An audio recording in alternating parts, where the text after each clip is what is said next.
Welcome to the Vlogz Automotive podcast, episode 9. And let's head on into our first story.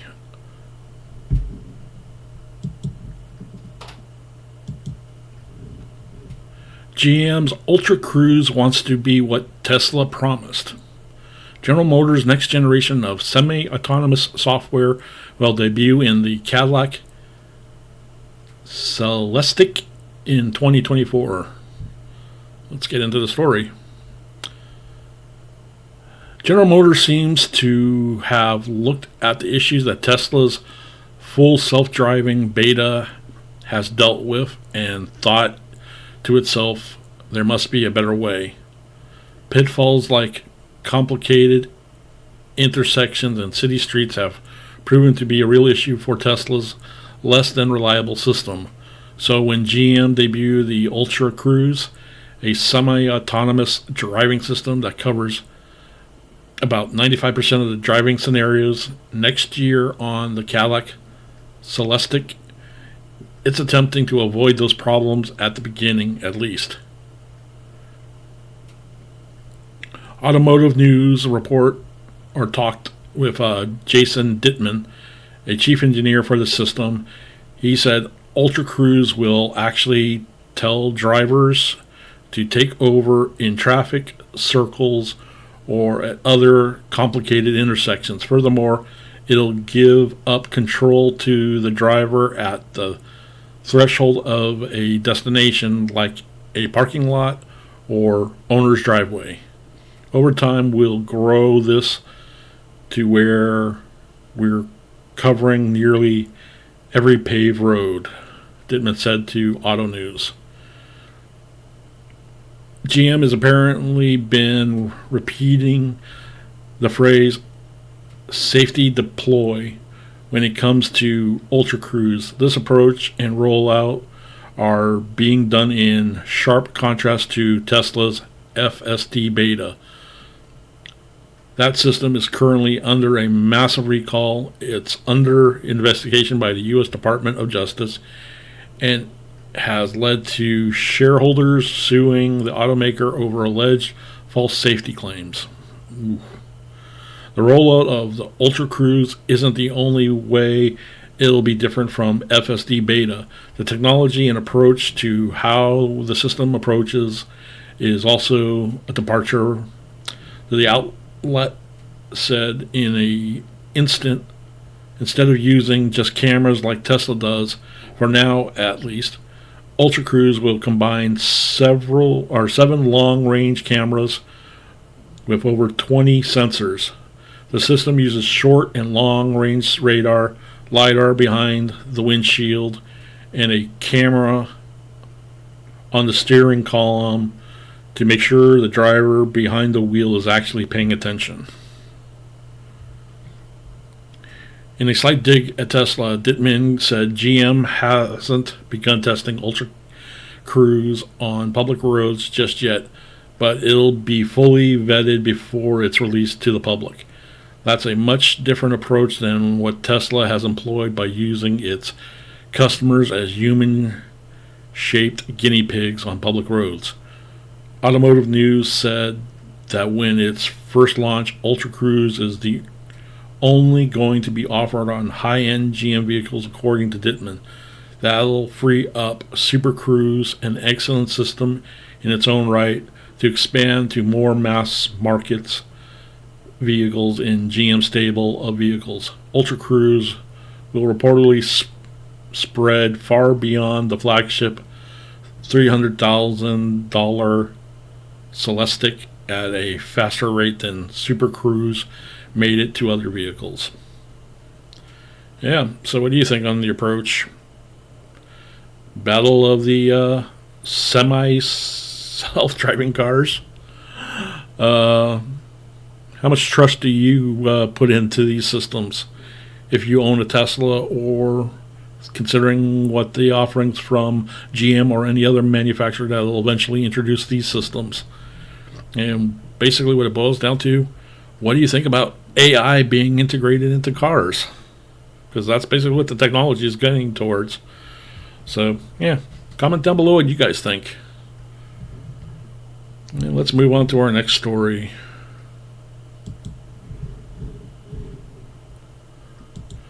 Since we're speaking of Tesla, here we go. Let's read about this story. Tesla investors are buying at record pace. Here's why. Tesla investors have been buying the automaker stock at a record pace over the last few weeks. Here's why we think they are doubling down. Despite a less than stellar performance on the stock market over the last year, individual Tesla investors appear undeterred. A new report from Veda Research via the Wall Street Journal shows that individual investors are buying Tesla stocks at a record pace. We mean individual investors with broker accounts, not hedge funds and other institutions. These investors bought just short of $17 billion worth of Tesla stock in 2022, which is a record. Now just over 2 months into 2023, Veda Research reports that individual investors have already bought over $13 billion worth of Tesla stock this year. And here we have a little graph. Net purchase of Tesla by individual investors, 5-day moving average. That's a big leap. Currently almost at close to a little over 450 million on the high end, and low end looked like maybe around under 50 million. So, based on the way I'm reading this graph here, interesting. Let's get back into the article. They are showing a lot of confidence in Tesla stock, which has been up so far this year, but that was after talking a brutal beating last year. Now trading at $189 a share, it is still way down from its 52-week high of $384 a share. Why are Tesla investors buying now? That's a tricky question to answer. Historically, Tesla has been a story stock, meaning that people were mainly buying into the story of Tesla rather than solid financials behind the company. This has changed over the last few years as Tesla began to considerably deliver strong financial performance and growth. With Gigafactory Berlin and Texas now ramping to volume productions, investors are expecting Tesla to deliver a record number of vehicles in Q1, and while margins are going to be negatively affected by recent price cuts, the automaker should remain profitable. Tesla is also adding the Cybertruck to its lineup this year, well, late this year, but is not expected to contribute meaningful to deliveries or financials this year. You got that right. Another expansion for why individual investors were buying Tesla at a record pace this year could be the anticipation of the Investor Day that happened last week. The Investor Day presentation received mixed reviews. Many were disappointed by the lack of significant news or announcements, but others were impressed by Tesla's bringing a significant step change to vehicle manufacturing with the next generation vehicle platform. A buy the rumor, sell the news situation could have contributed to the surge in Tesla investors buying the stock. Tesla investors are also known to be quite loyal, and many of them rushed to buy last year's dip. It will be interesting to see if buying continues into the rest of the year. So yeah, there we go. Links to this article will be in the show notes, so be sure to check that out. And I wonder also if the reason why Tesla is doing so well, I just read a story or seen a story how Tesla has, obviously they're sourcing and building a lot of key components for their manufacturing of their products in-house. So that's putting them one step away from having to rely on third-party vendors and sources, which could be a good thing. But apparently they also have a new next generation motor design that they're keying up that apparently can be shared among all of the vehicle platforms, which is an interesting thought. Yeah, so there we go on that. Alrighty, let's move on to our next story.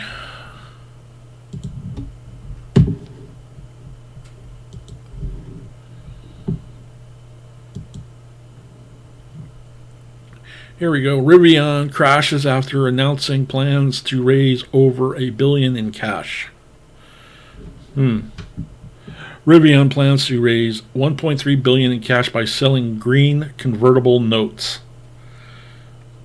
Despite indicating it had sufficient cash in last week's earnings, investors are not pleased with the move, with Rivian stock slipping over 10% following Tuesday's announcement. Rivian raises $1.3 billion via green bonds. According to the company's Q4 earnings release on February 28th, Rivian ended the quarter with over $12 billion in cash and equivalents after burning through $1.4 billion during the period. The company said it is earning call that followed. We remain confident that our cash and cash equivalents can fund our operations through 2025. Okay.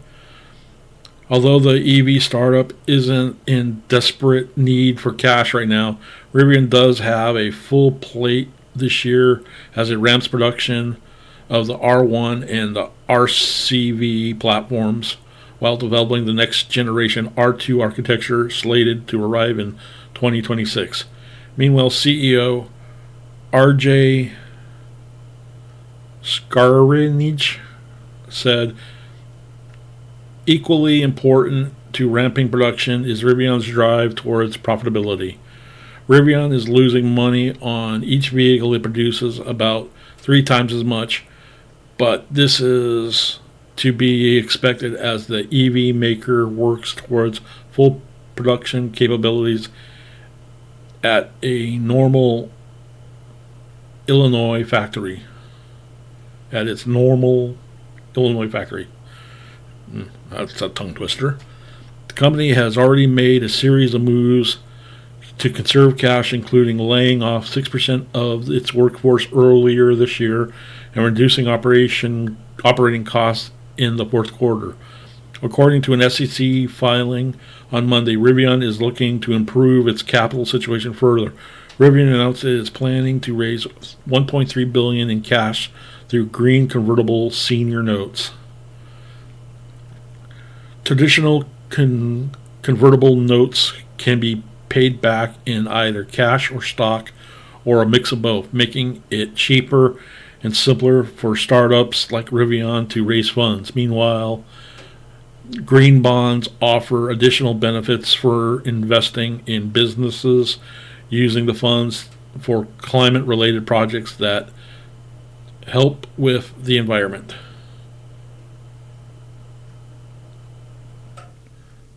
So yeah, what do you guys think?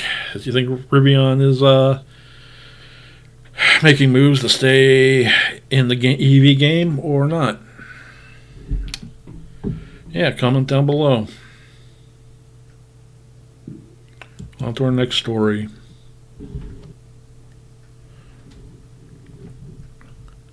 Okay, here we go. S&P cuts Nissan's credit rating to junk status. Uh-oh. It needs to make improvements in sales and revenue. Let's get into this article. Nissan's credit rating was slashed to junk by S&P Global Ratings, the latest setback for the car maker that's struggled to boost profitability in the years following former chairman Carlos Ghosn's arrest and the industry's pivot towards electrification. The Japanese automaker's credit rating was cut by notch to BB plus by S&P, which said a strong recovery in profit and sales was unlikely and cited persistent supply chain turmoil and high costs in the industry. Nissan recovered from 2 years of losses and is still targeting an operating profit of 360 billion yen or 2.7 billion for the fiscal year ending this month. A weaker yen in late 2022 also helped boost income brought home, which made up for production snags, but that advantage is fading as the currency strengthens. Performance at the company has been sluggish for more than 3 years. S&P said in a statement, "We now expect its earnings will remain weaker than we previously assumed given the prospect of another difficult year in 2023. Nissan's profitability will continue to lag behind as competitors for the next 1 to 2 years," S&P added. The agency said it expects supply chain issues to persist, delaying any recovery in sales across the U.S. and Europe, and pressures companies to lower prices. A junk rating means Nissan will have to pay higher costs to sell foreign currency bonds abroad, while the Yokohama-based company sold a yen-dominated sustainable bond in January. It last sold dollar and euro bonds in 2020. The price of its dollar-dominated note maturing in 2027 dropped to 2 cents from 91.1 cents on the dollar on Tuesday. It has fallen about 3 yen since the beginning of February. The outlook of the Japanese automaker is stable, S&P said, citing that profitability is gradually improving and that the company is becoming conservative in its financial planning. The agency projected Nissan will sell 3.6 million to 3.7 million cars in the fiscal year ending in March 2024, falling short of the 5.4 million units targeted by the company in its long-term business strategy. S&P also said it will consider raising its rating if, over the next 12 to 18 months, Nissan can significantly improve sales and increase cash flow, but its rating could be lower, the agency said. If free operating cash flow becomes negative long-term, or the company's financial base is impacted by large strategic investments, or its market position falls further in North America or China. Wow. That's like a tough blow for S&P or for Nissan. So, yeah, like as always, what do you guys think? And on to our next story. Collecting Hot Wheels sucks right now, and resellers might be to blame. Interesting. Wondering why your local retailers' toy car aisles is consistently barren? Resellers probably got there first, i.e. collectors, or they know somebody at the stores and they're getting first picks is my guess. But let's read the article. Buying a car in 2023 is hard, but it seems to be that way it's going to be for just about everything else these days. Even toy cars, and supply chain disruptions alone don't explain it. Just like concert tickets, sneakers, game consoles, and luxury watches, the Hot Wheels market has been overrun by resellers who snap up the most desirable new die-cast releases from Mattel and flip them for a profit. As with all other products, the problem has grown since the start of COVID-19's pandemic. It shows no signs of stopping. About a year ago, the author wrote about how Target and Walmart seemed perturbably low on stock of Hot Wheels diecasts, along with possible explanations for that phenomenon. At the time, Mattel's pre-pandemic staffing cuts, the pandemic itself, and physical bottlenecks like the ever-given debacle and last year's border crossing blockades were believed to play a role. But there's another issue affecting the Hot Wheels market. The same one you know all too well if you've ever attempted to get your hands on a PS5 over the past 24 months. Scalpers. Great, so we go from GPU shortages, thanks to data miners, now to Hot Wheels being hard to get your hands on. Great. Let's get into the rest of the story. Hot Wheels main lines, the cheapest blue blister, quote, pack cars you see in supermarkets and drugstores cost about $1.29 a pop. It's frankly an astonishing price, barely 40 cents more than what Mattel charged in 1982, even though inflation means that they should really cost around $2.88. Position above the main lines are premiums, adult targeted collections like Car Culture and Team Transport, which will set you back about $7 or $15 respectively if you're buying them in a store. On a whole, then Hot Wheels are pretty cheap. However, new casts drop in waves, cycling in and out of stores very quickly. Retailers get shipments every few weeks, and over the course of the year, the content of those shipments change. What you find on the rack in January might not be stocked anymore come March. That combination of low prices and limited edition availability makes toy cars a prime target for scalpers. Hot Wheels are easy enough to buy en masse when a new pallet comes in, then flip on eBay for an 8-fold profit, which buyers are content to pay because at least it saves them the legwork of searching for a particular car at retail. When you're talking about a toy that costs $1.29, $8 isn't unreasonable to part with.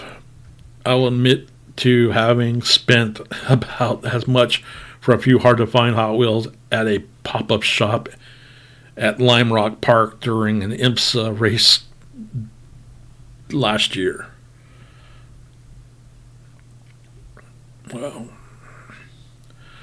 the higher quality car culture products seems to range more widely in price on eBay.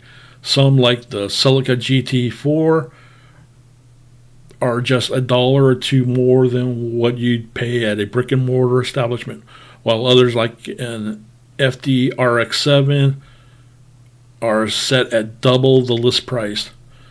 Both are released last year, but I never came across either of them in my travels. In fact, the higher end pegs are so regularly barren at my local Target that I audibly gasp when I stumble on a Mercedes AGM GT3 Team Transport last weekend. That got me thinking, is collecting really that much worse today because of resellers? As much as I enjoy my little self of miniature cars, I'm far from the most avid enthusiast. Some collectors scour cases full of new cars looking for one of several treasure hunts. Ultra rare mainline cars that with special details if you know what you're looking for. As for myself, I am content to casually seek out my favorite models, ideally in race replica liveries. I asked a dozen of the Hot Wheels subreddit to kindly weigh in with some authority. When I first started 7-ish years ago, I feel like it was really easy to find what you wanted. A Reddit user named Frank, who started collecting in 2016, had told me. Even the communities back then was so much more inviting. Way less animosity, especially when you saw people getting lucky finding multiple chases, collectors' lingo for sought-after cars. In one day, people seemed way less jealous. For Frank, the pandemic was a huge turning point. It led to a lack of supply, where stores that used to receive weekly stock instead began unloading shipments every 3 to 4 weeks, and those supply issues were exacerbated by an influx of new enthusiasts and resellers, which put pressure on everyone involved to buy anything and everything that they could get their hands on. The hobby grew exponentially since the pandemic, and not only are there a lot of new faces, but these new faces are way more invested. Frank told me via Reddit direct message. Before the pandemic, I could walk into a Walmart at 9 p.m., raid a pallet, and get everything that I could ever want. Nowadays, no way. I walk in and there's now 3 people that have begun waiting since 7 for the pallet to come out. I don't know about you, but I have better things to do than wait for 3 hours every single night at a damn Walmart. Yep, that's true. And the story goes on more for a couple more paragraphs, and I could go on and read it, but I'll have a link to this article so you guys can check it out. Yeah, so I'm going to end this one. This was like a light story day, so I will end this one here, and yeah, just consider, if you like this article, please give me a like, leave a comment, and share this video out. And if you're not following me, please hit that follow button. So, yeah, thanks.